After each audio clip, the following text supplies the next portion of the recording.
일본 얘기하겠습니다. 먼저 일본 얘기하기 전에 지금 태풍이 어마어마한 위력으로 지금 북상을 하고 있습니다.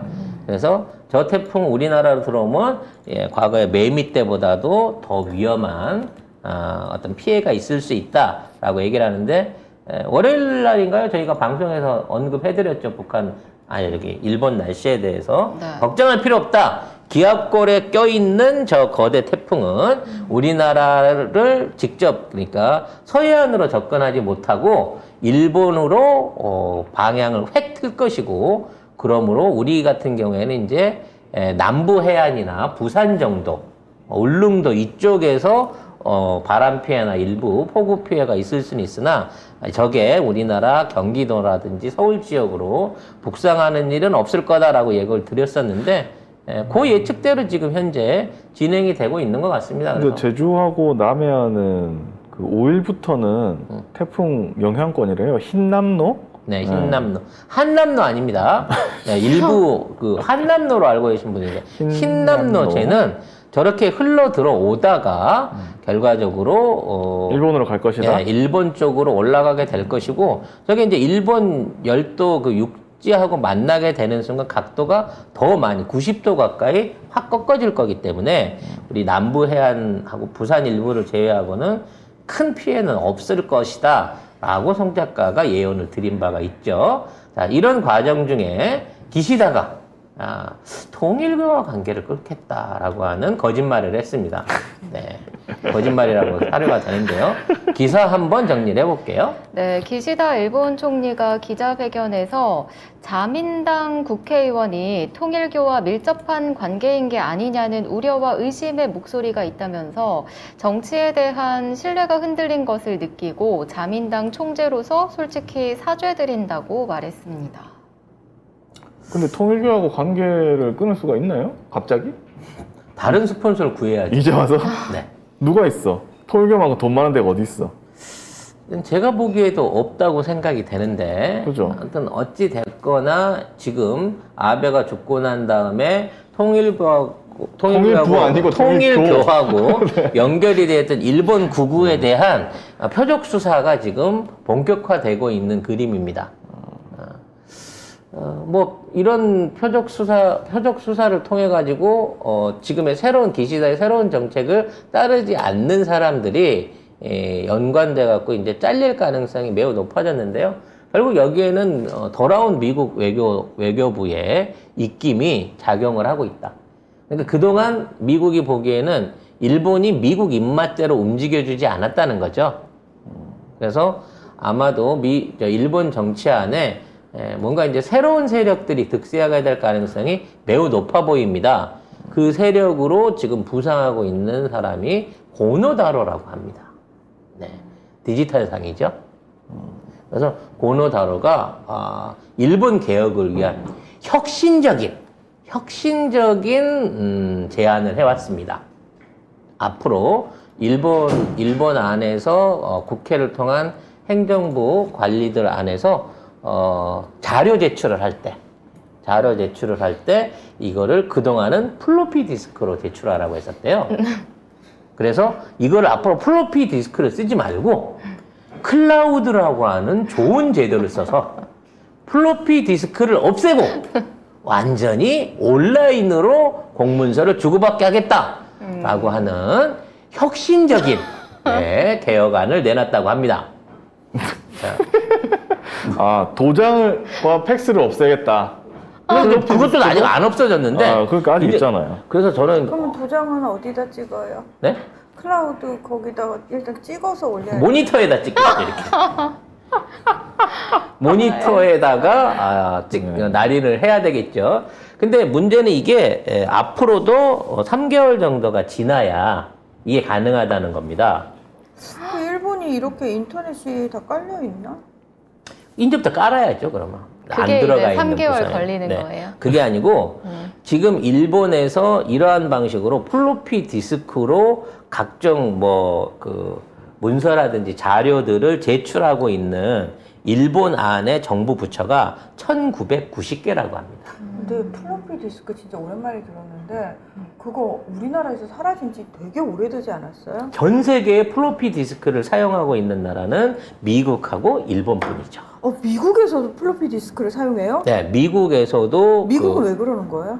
미국의 그 2차 대전 아니죠, 저기 냉전 때 미국이 이제 굉장히 많은 핵무기들을 만들었잖아요. 네. 그래서 이제 그 핵무기들을 사일로라고 불리는 그 저장소에다가 담궈놨어요. 그리고 그때 이제 시동키를 만들었거든. 근데 그 시동키가 그 당시에 플로피 디스크였어. 아. 근데 핵무기잖아. 핵무기 스위치를 바꾸는 게 너무 무서우니까 지금도 플로피 디스크를 사용하고 있다는 거죠. 신기하다. 왜냐하면 플로피 디스크는 절대 해킹이 불가능하거든요. 그렇죠. 네. 그러네요. 사람 손으로 들고 가서 써야 되기 때문에. 그러네요. 이런 도장을 찍지 그러면. 그래서 그러네요. 지금 있는 상황에서 1990개의 일본 안에 기관들이 플로피 디스크로 모든 문서를 내게끔 돼 있는 거예요. 그러니까 온라인으로 보내면 해킹이 되잖아. 그러니까 자료를 플로피 디스크에 담아가지고 가방에 넣어서 쫄쫄쫄쫄 들고 와갖고 의원실에 제출을 하거나 가방을 감사를 어떻게 받는 그렇게 거죠. 들어요? 가방은 이렇게 들어야지. 플로피 디스크 누가 훔쳐가면 어떡해요? 아무튼 그래서 그 귀한 플로피 디스크를 쓰고 있는 부서가 1990개라서 이와 연관된 법을 바꿔야 된대요. 그래서 이 법을 임시국회에 제출을 해가지고 그리고 이게 통과가 되면 거기에 관련된 예산을 배정받아서 내년도부터 이걸 고치겠다고 하는 거죠. 자, 문제는 진짜. 이게 이러한 법을 개정해갖고 여기에 대한 찬반 의견을 묻는 게 요게 일종의 충성맹세라는 겁니다. 기존의 기시다 내각에 대한 충성을 맹세할 것이냐 말 것이냐를 거기에서 의원들한테서 찬반을 물어본다는 거죠. 왜 이 의원들이 왜 이거 못 쓰게 하느냐? 플로피 디스크 생산하는 업체부터 도장 만드는 회사까지 전부 다 연관이 돼 있거든. 이거 바꾸게 되면 그 회사 문 닫아야 돼요. 그러네. 그렇기 때문에 이런 쪽에 있는 그 이권 관계가 있단 말이야. 이게 단순하게 이게 클라우드로 전환되는 과정 중에 엄청나게 많은 국비와 예산이 들어가는 과정인 거고, 이걸 통해서 또 새로운 예산이 집행이 되기 때문에, 자, 지금까지 도장 가게에서 돈 받아 먹고 플로피 디스크 납품받으면서 돈 받아 먹던 의원들이, 부서들이 그거를 포기하고 이거를 따라오느냐, 그거에 들어오느냐 마느냐에 따라서 앞으로 기시다 내각의 말을 들을 거냐 안 들을 거냐를 확인하겠다는 거야. 그 여기에서 안 되는데 나는 우리 지역구에서 이거 도장협회 도장협회가 이거 40만인데 회원들만 이 사람들 다 일본 당원들인데 그 사람 싫어해서 반대하겠는데 그럼 너 이제 앞으로 하지 마. 의원하지 마. 너는 갈게. 이렇게 쳐내는 거고 이 과정을 통해서 앞으로 권력이 기시다와 고노다로한테 나눠지게 되는 게 기시다 고노다로 연합이 만들어진 거고 이에 이제 반대하는 세력으로 우리가 늘 얘기했던 스바루 자동차는 이시바 시계로? 시게루. 네, 시게루 간사장을 중심으로 한 개혁 세력들과의 일대 매치가 요 디지털 전환 투표에서 결정이 난다는 거죠. 잠깐 이시바 시게루는 총리 경선할 때는 고노다라고 손을 잡는 모양새였는데 다시 또 결론은 갈라지는 건가요? 뭐 갈라지는 거고요. 이런 과정 중에 만일에 문제가 있게 되면 기시다는 통일교에서 받은 헌금을 정치 수사를 해가지고 그 사람들을 날리겠다라고 하는 선언을 한 거예요. 사실은 지가 제일 많이 받았을지도 모르는데 나는 모르는 일이고 앞으로 통일교하고 관계를 끊어라고 얘기를 하면서 지금 있는 전개를 흔들고 있다는 거죠. 네. 네. 자, 이것과 관련해가지고 뉴스 브리핑을 잠깐 해드리면은, 최근에 아사히 신문이 지난달 말에 여론조사를 했는데, 국정 지지율이 47%로 그 전달보다 10%나 떨어진 상황이었어요. 그래서 게다가 지금 아베 국장이 다음 달 27일 무도관에서 열리는데 이것과 관련해가지고 여론이 상당히 안 좋습니다. 뭐 이제 반대하는 그러니까 여론조사를 아베 국장과 관련한 여론조사에서는 번번이 다 국장을 반대하는 여론이 훨씬 더 우세하게 나오고 있거든요. 그러니까 통일교 자체에 대한 여론이 악화되어 있는 상황이기 때문에 이 부분과 관련해 가지고 그 여론조사에서도 기시다가 이것과 관련해서 대응을 못하고 있다. 통일교 논란에 대해서가 65%예요. 잘하고 있다가 21%에 3배를 넘어서는 거죠. 그리고 아베 국장을 반대하는 사람들의 논리는 그거예요. 이거 민주적인 절차에 의해서 국장이 결정되지 않았다. 사실은 법에 이게 있지가 않은 건데 사실 이거를 마음대로 결정을 했다 이거예요. 그리고 또 하나가 그 아베 신격화하는 거 아니냐. 그리고 아베를 야스쿠니 신사에 밀어 넣겠죠. 국장을 치른 다음에. 그렇죠. 예. 그러니까 아베 신격화다. 그리고 이거 국장으로 치른다라는 건 전 국민에게 추모와 애도하는 마음을 강요하는 건데 이거는 사상과 양심의 자유를 침해하는 거다라고 해서 많은 시민단체와 지식인들이 이 부분과 관련해 가지고 이제 계속해서 가처분 신청을 또 하고 있는데 거기서 법원이 다 기각을 시키고 있음에도 불구하고 시민단체나 지식인들의 움직임은 아베 국장 반대예요. 그래서 기시다가 이번에 그 통일교와 관련해가지고 나 그 자민당 간사장한테 내가 3가지 주문했어. 이제 통일교하고 이런 거 다 끊으라고 얘기했고 그 다음에 통일교뿐만 아니라 앞으로 그 어떤 단체와도 이런 거 어떤 밀접한 관계 못 맺도록 하는 규정을 강화하기로 했어. 그러니까 우리 좀 지켜봐줘 라고 일단 얘기를 한 상태고 이 말 안 들으면 자민당에서 출당시키거나 탈당까지 우리 다 생각을 하고 있을 정도야 라고 이런 식의 이야기를 하고 있지만 이게 과연 일본 국민들에게 얼마나 먹힐지는 좀 의문이고요. 아베 국장과 관련해서도 기시다 총리가 여러분에게 애도를 강요하는 건 아니다. 그런 차원이 아니다. 아베가 최장수 총리였고 그리고 미일 관계 등 굉장히 외교적 성과가 있기 때문에 국장을 하는 거다라고 해명하는 시간을 가졌습니다. 그러면서 그날은 뭐 특별 공휴일이라든지 뭐 이런 식으로 지정하거나 특별히 뭐 하지 않아서 절대로 국민적인 애도를 강요하는 일은 없을 거다라는 식의 얘기까지 했습니다. 어차피 뭐 제물로 쓰는 건데 정치적인 도구로 쓰기 위해서 하는 걸 거고 그 자리에 누가 참석하고 어떠한 애티튜드를 취하느냐에 따라서 또 다시 그 아래 또 선별 작업이 일어나겠죠. 근데 이제 중요한 건 만약 이게 기시다의 마음대로 고노다로랑 손잡고 하고 있는 이런 작업들이 안 되면 통일교한테서 받은 돈을 가지고 직접적인 정치 목적으로 활용을 하기 시작하게 된다면 일본 안에서의 통일교 입지가 급격하게 떨어진다는 거예요. 그래서 지금도 들리는 말이 일본에서 엄청나게 많은 통일교도들이 가방에다 현찰을 싸들고 지금 한국으로 들어오고 있다란 말이 있거든요. 지난번에 그 얘기 하셨죠. 근데 지금 그러한 움직임이 한참 강화되고 있는데 우리나라 뭘 했어요? 오늘 저녁, 내일부터 국내에 입국하는 외국인과 내국인에 대한 코로나 검사를 전부 다 배제한다는 거야.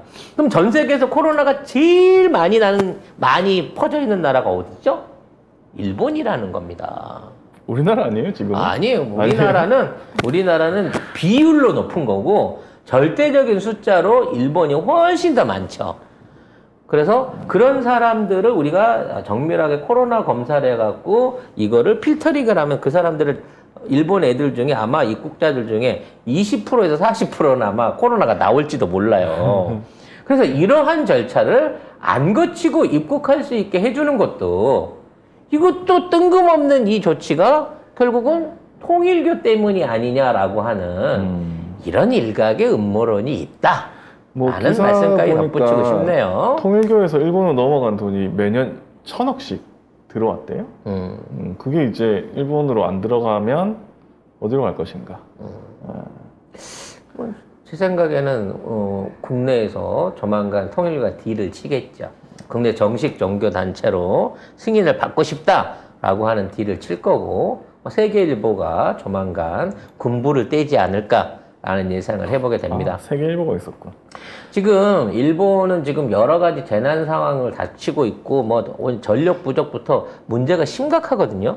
그래서 일본 있는 애들이 빨리 한국에 들어갈 수 있게 한국에 자유롭게 입국할 수 있게끔 정부가 나서서 좀 조치를 취해달라. 뭔 일 생기면 진짜로 화산이 터진다든지 뭐 대지진이 난다든지 재난 상황이 던지면 나는 한국으로 제일 먼저 도망가겠다라고 하는 사람들이 의외로 상당히 많은 모양이에요. 가까우니까. 네. 가깝기도 하고 안전하기도 하니까.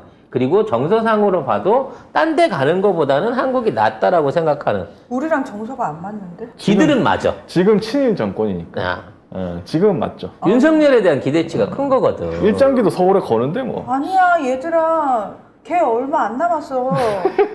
걔 얼마 안 남았다. 자칫 잘못 들어오면 미아되는 수가 있는데. 미아가 아니고 네. 니들 죽어.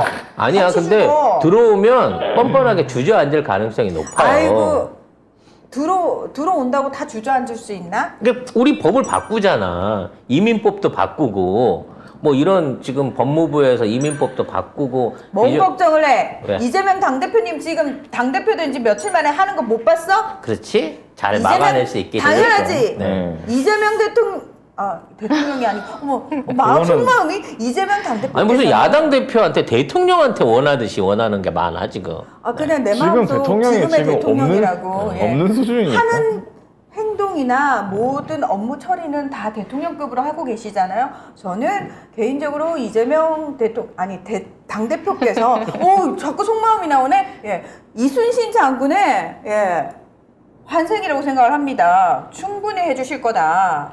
그래서 아무튼 일본과 관련한 입국 정책, 출입국 정책에 대한 꽤 많은 변화가 일어날 가능성이 높다라고 하는 거고요. 일본도 이와 관련해서 한국의 지원을 간절히 바라고 있다고 합니다. 그래서 이런 변화가 어떻게 일어나는지 주의 깊게 봐야 되고 이 안에는 통일교의 힘이 어떻게 작용하는지를 또 우리가 들여다봐야 된다는 거죠. 이제 너무 이런 얘기하면 조금 답답하니까 제가 또 별난 상상력을 발휘해봤어요. 아주 별난 이야기.